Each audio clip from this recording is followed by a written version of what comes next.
The distinguished scholar and author Noam Chomsky has stated that we live in a society that's so highly indoctrinated that elementary truths are easily buried. So here we are, living under the same sun, at the same time, at the height of the information age. And this sun is but another star among billions in the spiral galaxy known as the Milky Way, toward the outer part of the spiral galaxy known as the Milky Way. In many ways, we're an intelligent life. We call ourselves intelligent life.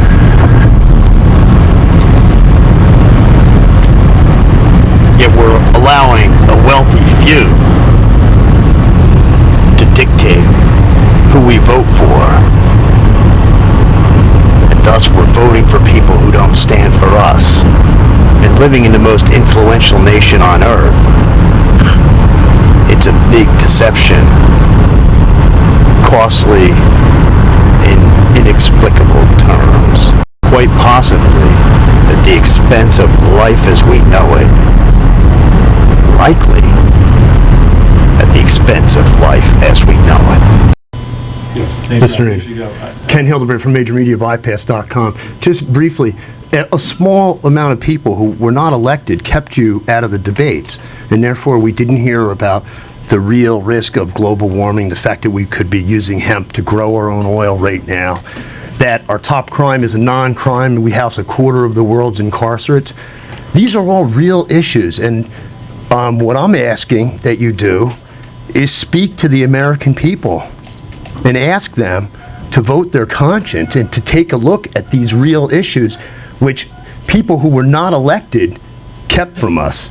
And would you be willing to talk to us about this? Well, of course, there's no time to go into our reform of the criminal and justice system, but being in Iowa, I do want to emphasize that we have long favored the legalization of industrial hemp, which has 5,000 known products, can reduce our reliance on oil, produce good fiber like Patagonia clothing, and which reduces the need to cut down trees because it provides the material for good paper and produces the source of food.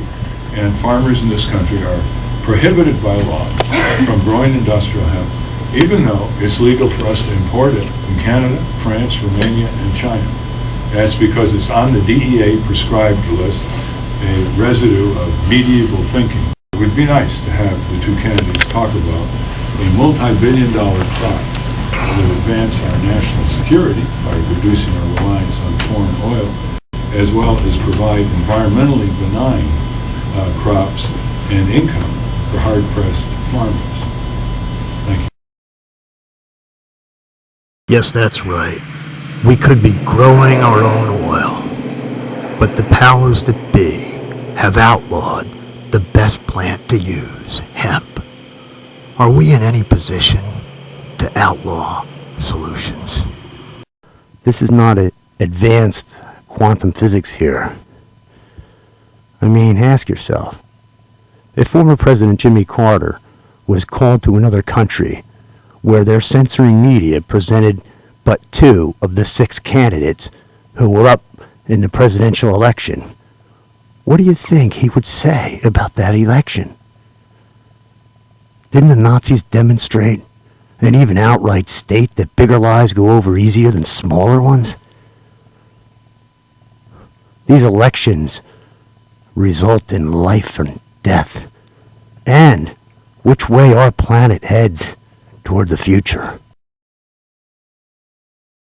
In his farewell address to the nation, President Dwight D. Eisenhower stated in 1961, "In the councils of government, we must guard against the acquisition of unwarranted influence, whether sought or unsought, by the military-industrial complex. The potential for the disastrous rise of misplaced power exists and will persist. We must never let the weight of this combination endanger our liberties or democratic processes." October 21st, 2005. We just got done meeting up with the world's most quoted living author, Noam Chomsky. whom most people have never even heard of. And you can smell a pesticide-like smell in the air today. I don't know if that's from this or what, but I certainly know that this is one massive campaign. That's for sure. A campaign to alter our atmosphere. For what reason, I have no idea. Well, I have some ideas, but I'd like to have facts. Don't we deserve that as citizens of America, of the United States of America, where freedom is supposed to reign?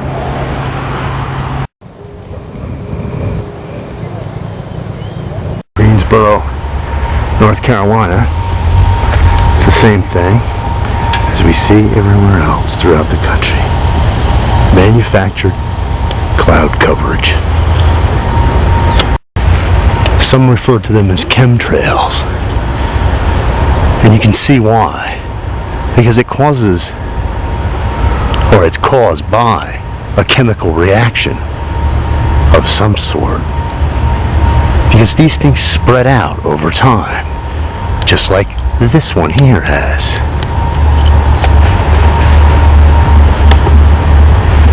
They lay down a stream behind the plane, and then they spread out. And the next thing you know, you have a completely overcast sky. Now, just because they don't report about this in the papers doesn't mean it's not of concern. It's happening right in front of our faces. When are the people gonna wake up? Then we wait a little while more, and that's what happens. However, at the same time, they're laying down new ones.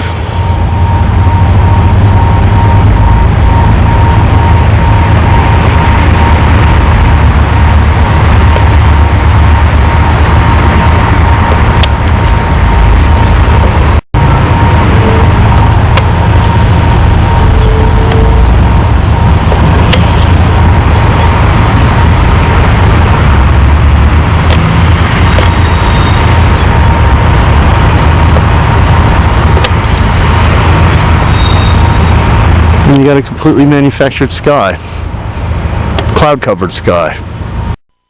Plane there, which I just caught with my 35mm,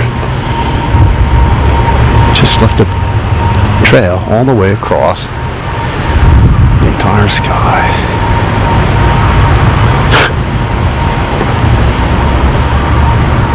Wow.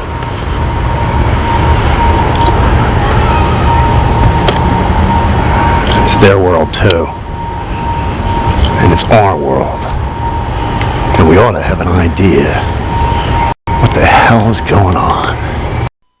Next thing you know, heck, hardly tell it's fake after a while, can you? But you can at the beginning. When Hitler said, "What luck for the rulers that men do not think." Think about now. So in front of all these people, this spraying occurred. And just because it didn't appear on the nighttime news, you would think that someone here would have noticed. Maybe. No problems here. Not in the least.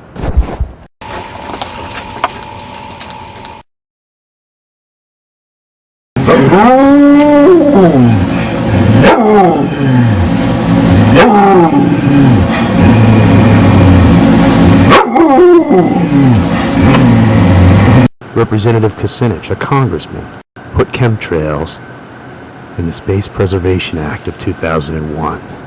But he took the name chemtrails, the word chemtrails, off an update of the same bill in January of '02, meaning that the powers that be cried national security.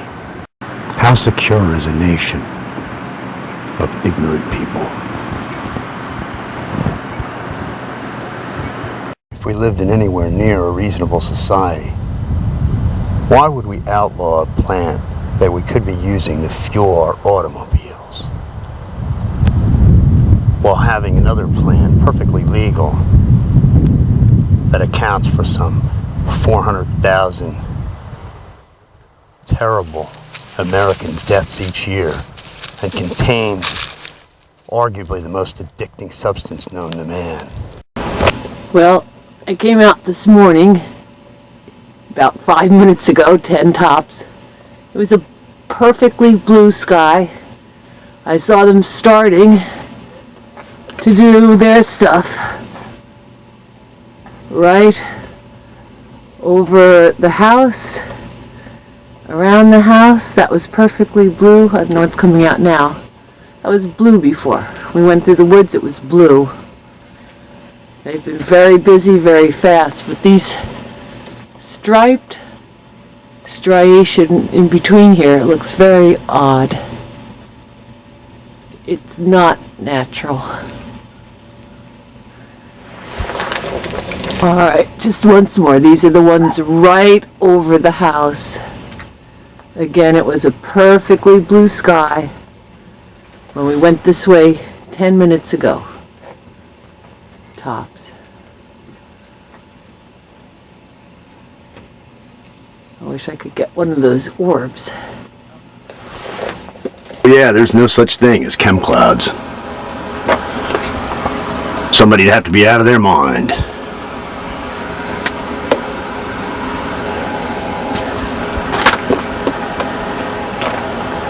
To think that these are just anything other than contrails reacting with the atmosphere. Huh. No, I don't think so.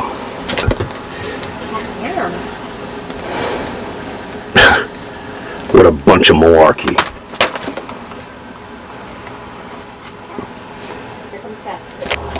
This isn't happening to someone else's world. This is happening to your world. Right now.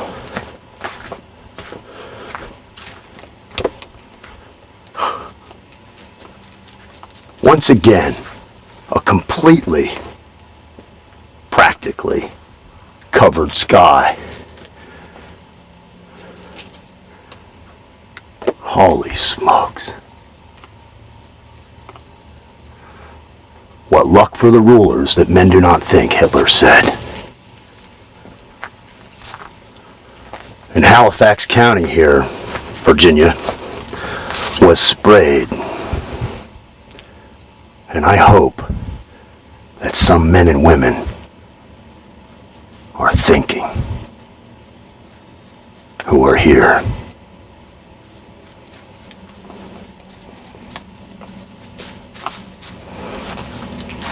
As well as everywhere else. As they're doing this all over the place.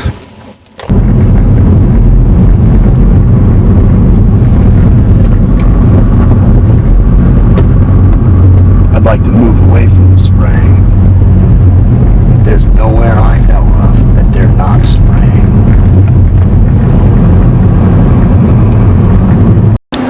Let's have another look at that last scene, this time zooming in to see what happens at the end.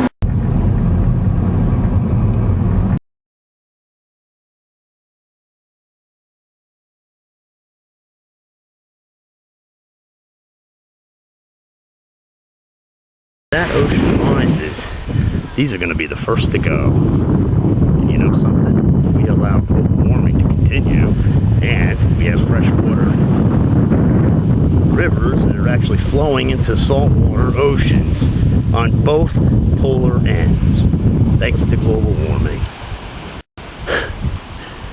These people are going to be gone.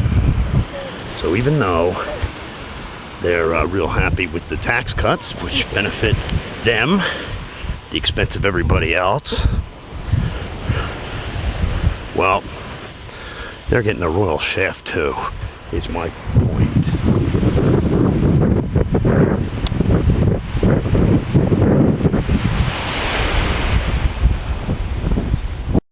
My point is it's our Earth. it's not the 1% primary benefactors of society's rape on the earths.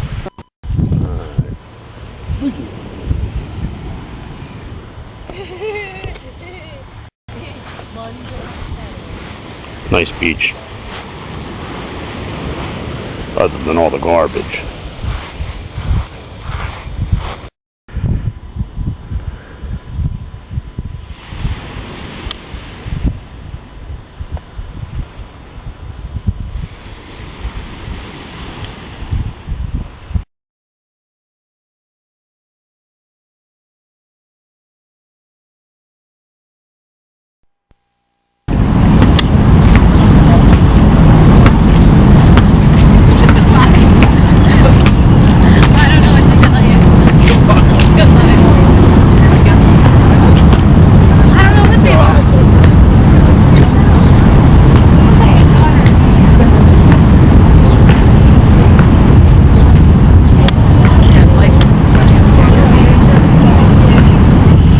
I think it's a blimp, but I'm waiting for it to...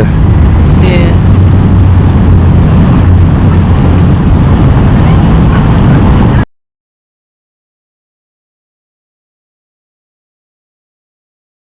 On April 11th, 2001, on the Diana Rehm Show, the local radio talk show here, I addressed the question to Dick Cheney because I say the most important question to put to any high-ranking official is not what do you think about UFOs or have you seen one. The most important question is have you ever been briefed on the subject? Did someone walk in your office and tell you what's going on? Because if someone walks into the president's office or some high-ranking official and briefs him on the subject of UFOs, it is for real. It's not imaginary, as the government has been saying for 60 years. So I asked Mr. Cheney, this is 3 months after he became the vice president, I asked him on the air, and this is still on Diana Rehm's archives, Mr. Cheney, in all your jobs in government, have you ever been briefed on the subject of UFOs? And if so, when was it and what were you told? And Mr. Cheney said, if I had been briefed on that subject, it probably would have been classified and I wouldn't be talking about it. Basically shows to me this thing's for real, it's classified, it's secret, and the people who control it do not want it to come out. Steve, just one thing I forgot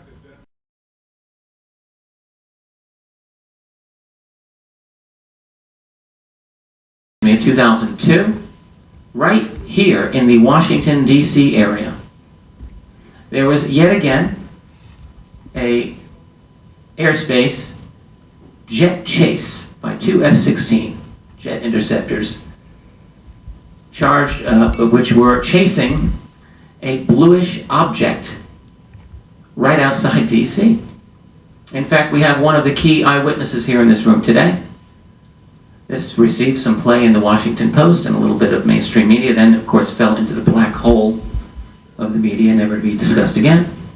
What were these objects that were able to outperform F-16 interceptors in a post-9/11 America? What is going on? Bush's first words in response to the September 11th attacks were, well, there's one terrible pilot. And that's not worthy of prominence in our mainstream media, by our mainstream media. Doesn't that strike you as a bit odd? As Bush witnessed the impact where obviously hundreds were dying instantaneously, the first words he chose to say were, well, there's one terrible pilot. Mockery, as if the pilot's error had caused the catastrophe. And as if all those people didn't matter in the least bit. I was sitting outside the classroom waiting to go in, and I saw an airplane hit the tower of a TV. You know, the TV was obviously on, and I used to fly myself, and I said, well, there's one terrible pilot.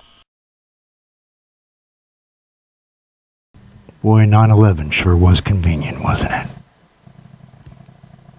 Have people stop asking questions.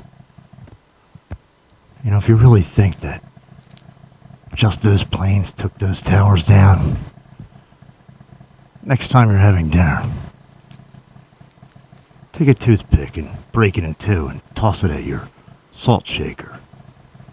And ask yourself if you think those craft alone took those 110-story buildings down.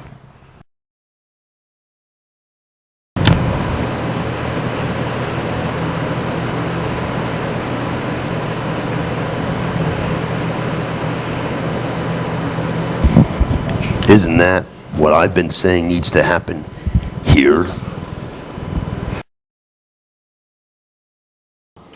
We're spending $80 billion this year, up front and back, to keep our troops in Western Europe and East Asia, 60 years after World War II, defending prosperous countries like Germany, France, Italy, England, Japan, again, countries that can defend themselves against non-existent enemies. $80 billion. That would pay the tuition of every student, every public university in the United States for 2 years and 3 months. What is our definition of attentiveness to preventable violence? Is it just what we call terrorism? Or is it all preventable violence? Violence that is preventable, whether it's silent violence of pollution, silent violence of poverty, silent violence of the brutality of industrial enterprises. All violence that is preventable, which is not prevented, reflects the immorality and indifference and callousness of our rulers and our governors.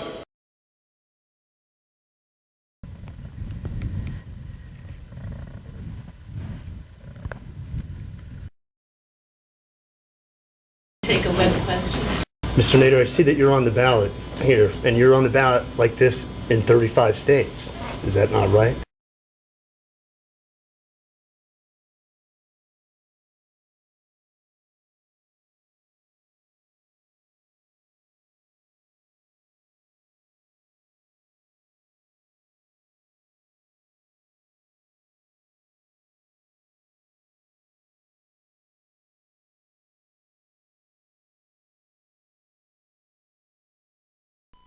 Most Americans realize we could do better, but they're not organized. And what I'm suggesting is that they get organized and elect more rational people in lieu of the elite display.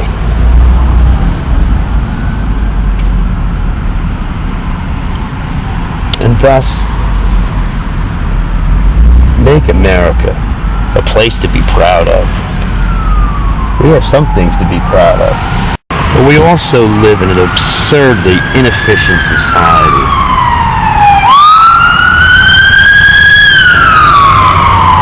And now, the very evil empire which we live under,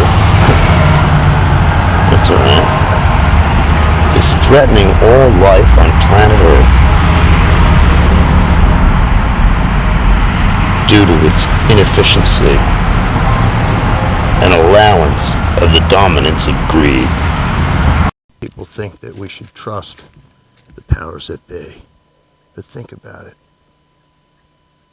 If the powers that be were concerned about us, why would tobacco, which contains arguably the most addicting substance known to man and accounts for some 400,000 American deaths each year, be perfectly legal, while our alternatives are outlawed?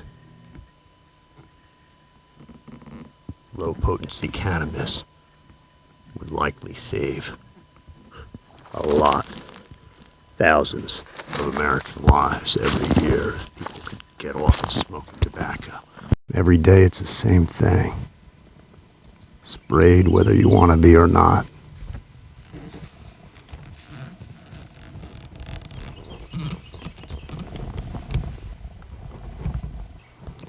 George Bush, when speaking to an agricultural group on February 8th, 2002, said, quote, "I understand how risky agriculture can be. It wouldn't be so risky if we could control the weather." That's one of the things we haven't figured out how to do yet. It wouldn't be so risky if we could make it rain all the time. There would be hay to feed the cows. Somehow, that doesn't happen all the time. I know." End quote. Once again, January 20th, 2006. It's no questions asked. If it doesn't appear on the wealthy person's news, they're so duped, they don't consider it news, even if it's right in front of their faces. Weather modification without public oversight. Senate Bill 517 and House Bill 2995. I had a high school teacher, Mr. Lou Cooch, who used to be fond of saying, "The best way to keep a secret is to mimeograph it and hand it out." I guess old Cooch was right after all. There's life out there further watching us. And there likely is. At least there's likely life out there. And likely they've been through this critical stage of civilization where it's do or die. What's it gonna be, people? How can we be at the height of the information age when most people do not have a clue as to what's going on?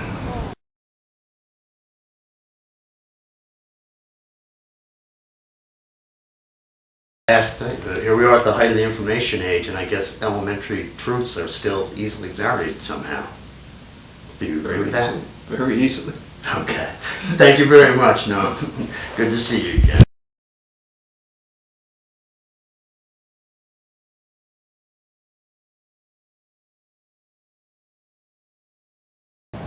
We're at a tipping point. We're at a point, a bifurcation point, to use words from systems theory. And it's not clear which way it's going to go. But we are the ones that are going to determine which way it's going to go. And it's up to us. I wish others understood our mutual predicament. Enough others. I'm not sure if anybody really understands the movie that they're participating in right now.